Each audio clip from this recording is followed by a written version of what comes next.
Assalamualaikum teman-teman. Perkenalkan, nama saya Nainda Nazilatul Ulum dari jurusan BPI IAIN Ponorogo. Di sini saya akan menjelaskan sedikit tentang terapi psikoanalisis dan contoh kasusnya. Psikoanalisis dikembangkan oleh Sigmund Freud pada tahun 1856 sampai 1939.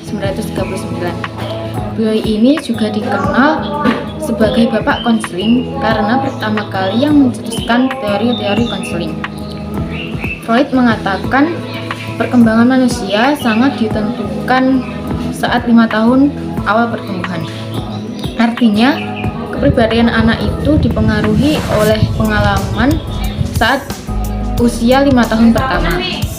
Dalam terapi psikoanalisis terdapat 3 struktur kepribadian manusia, yaitu id. Id ini adalah hasrat atau keinginan dalam diri manusia yang sudah ada sejak lahir dan semua manusia pasti memilikinya. Yang kedua ada ego. Ego ini jembatan dari id dan superego.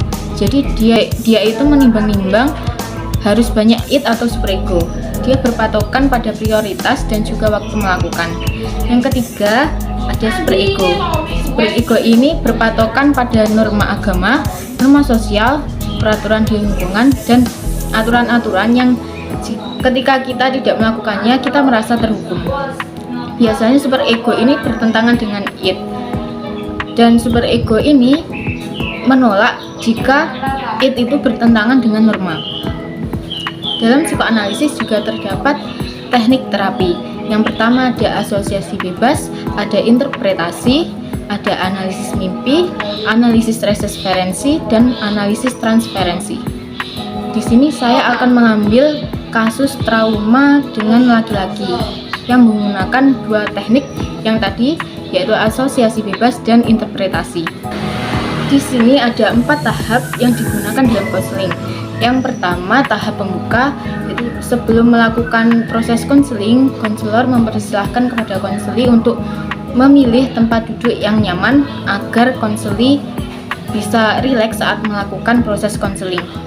Pada tahapan pertama ini, konselor mempersilahkan kepada konseli untuk menceritakan tentang trauma yang dialaminya. Dan di sini tugas konselor itu mengamati dan merekam.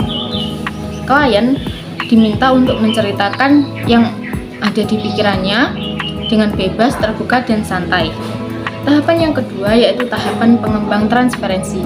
Pada tahapan ini, konselor mencari informasi tentang apa yang dirasakan konseli dan apakah terdapat trauma di masa lalunya yang membuat konseli itu trauma dengan laki-laki.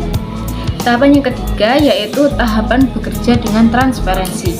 Pada tahapan ini, konselor mulai memberikan nasihat atau bimbingan bahwa tidak semua laki-laki itu sama, sehingga tanpa sadar konseli dapat merubah pikiran buruknya dan menghilangkan traumanya itu.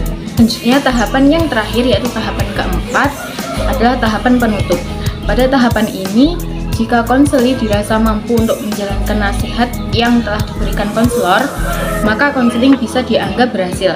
Namun, jika konseling masih belum mampu untuk menjalankan nasihat tersebut, maka bisa dilakukan konseling yang kedua dengan teknik yang sama atau berbeda.